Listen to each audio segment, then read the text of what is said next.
व्यापार करो, किसी वस्तु का क्रय विक्रय करो तो इनकी सलाह लोगे। एक शर्त और है कि यदि इन्होंने, अरे तो मेरी तो सुनो, पाचे बोल ली जो हमारी बिटिया कह रही है कि यदि, एक बात ध्यान से सुनना, कि 5 सहेलियों के बीच यदि मैं बैठी हूं तो यदि मेरा कोई अपराध भी हो तो मेरी सहेलियों के बीच में आप कभी मेरी बेइज्जती मत करना। घर ले जाकर चाहे आप मुझसे कुछ भी कहना, कुछ भी कर लेना, लेकिन 5 औरतों के बीच में कभी भी हमारी बिटिया को अपमान मत करना। क्यों? यदि आप इनका अपमान करोगे तो ये आपकी कोई भी आज्ञा का पालन नहीं करेगी। इसलिए घर जाकर चाहे घर ले जाकर कुछ भी करना, लेकिन इज्जत सबके होती है। 5 आदमी के बीच में यदि मैं आपसे कुछ कह दूं तो आपकी भी बेइज्जती होती है। घर ले जाकर चाहे आप कुछ भी करो, उसमें कोई वो नहीं, लेकिन 5 सहेलियों के बीच में कभी भी हमारी बिटिया की बेइज्जती मत करना। ये आपको मंजूर है? मंजूर है ना? लास्ट का 7वां वचन है जो सबसे मुख्य और सबसे श्रेष्ठ है। क्या है? माना गया संसार में चरित्र बल सबसे बड़ा। एक पत्नी व्रत धर्म संसार में सबसे बड़ा। सुनो 7वीं शर्त ये, पर नारी का संग नहीं करोगे तो नाथ आऊंगी वाम तुम्हारे अंग। सबसे बड़ी बात क्या है? इस संसार में सबसे बड़ी चीज है चरित्र का। 4 चीज होती है, बल, धन, ज्ञान और चरित्र। यदि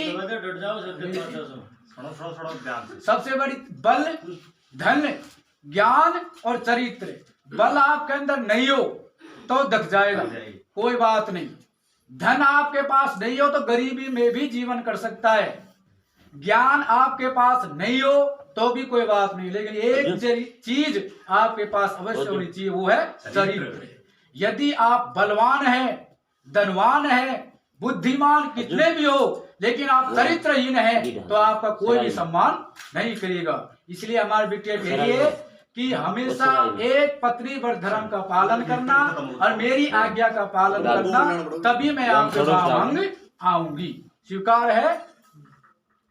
तो हमारे चतर सिंह जी ने तो स्वीकार कर ली बेटा। ये तो आप पूरी बात मानिए। अब बात क्या है? अब ये कह रहे हैं कि महाराज मैंने तो आपके अनुसार 7 वचन का पालन कर दिया, लेकिन मेरी भी कुछ शर्त है। भाई मेरी भी शर्त ये मानेगी ना, तभी तो मैं इसकी 7 वचन को पालन करूंगा। इन्होंने कहा मेरे भी 7 वचन है, लेकिन हमने कहा नहीं, ये बच्ची है, लड़की है, इनको माफ करो और 7 की जगह आप 4 वचन मांगो। तो इन्होंने कहा ठीक है, मैं 4 वचन ही मांगता हूं। तो इन्होंने 4 वचन क्या मांगे? उद्धाने मदपाने चे पिता गृह गमने यदम आज्ञा भंग में कर्त्यम वर वाक्यम चतुस्वरम। यदि पहली बात, मेरी आज्ञा के बिना निशा कहीं भी घूमने नहीं जाएगी। पहली बात। हाँ, इनकी आज्ञा लेकर ही, ये नहीं है ये घर पे नहीं है ना शॉपिंग करे, गलत बात। बिना पति की आज्ञा के तुझे कहीं भी नहीं जाना है, पहली बात। दूसरी बात क्या है कि मैं मंदिर जब रहूं न कोई, तुम श्रृंगार करो नहीं कोई। मंदिर यानी घर। जिस समय स्त्री श्रृंगार करती है पुरुष को आकृष्ट करने के लिए, इसने कहा है कि जब मैं घर पर ही नहीं रहूं तो तुम्हें श्रृंगार करने की कोई आवश्यकता नहीं है। जब मैं घर रहूं तभी आप श्रृंगार करना।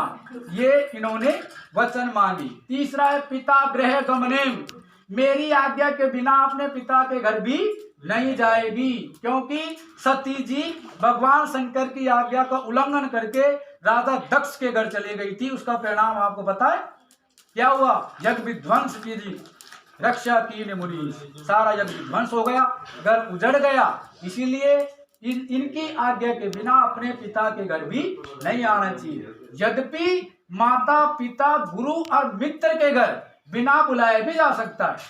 यदि कोई नौतो भी नहीं दे तो माता पिता गुरु और मित्र, चार के घर बिना बुलाए भी जा सकता है, लेकिन इसमें भी लेकिन है, कहाँ नहीं जाना चाहिए, जहाँ सम्मान ना हो। चाहे बाप के घर भी अगर बेइज्जती हो तो नहीं जाना चाहिए, माँ के घर भी, गुरु के घर, मित्र के घर बिना बुलाए जाए।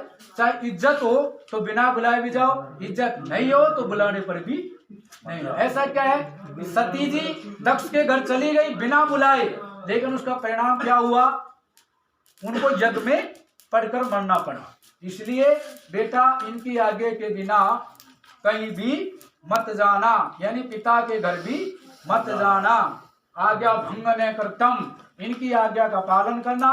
पति परमेश्वर होता है, पति परमेश्वर होता है, इसलिए पति की हर आज्ञा का पालन करना। सीता जी को ए मंजू असहमति सुन ले,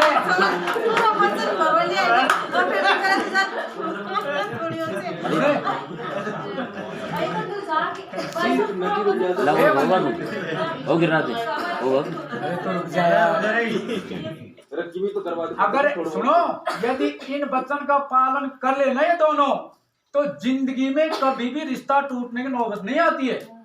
ये रिश्ता क्यों टूटते हैं, दोनों की आज्ञा भंग होते ही रिश्ता टूट जाता है। इसलिए कुछ इनको मानना चाहिए, कुछ इनको मानना चाहिए, दोनों को मानने से रिश्ता बढ़ता है। एक स्त्री का एक ही धर्म होता है, किसी भी देवता को मत पूजो, किसी भी भगवान को मत पूजो, एक ही धर्म एक व्रत नेमा, काय वचन मन पति पद प्रेमा। यदि स्त्री का अपने पति के चरणों में अटूट प्रेम है तो किसी भी देवता की पूजा करने की आवश्यकता नहीं है। ये पति तो घर में दुखी बैठा है, अपन भगवान की पूजा करते हैं, ये पूजा भगवान स्वीकार नहीं करता। पति प्रसन्न हो, उनकी आज्ञा हो, तभी मंदिर में जाना चाहिए। ये इनका वचन है, ये आपको मानना पड़ेगा। मानेंगे बेटा? हाँ ठीक है, ये आपके वचन हो गए।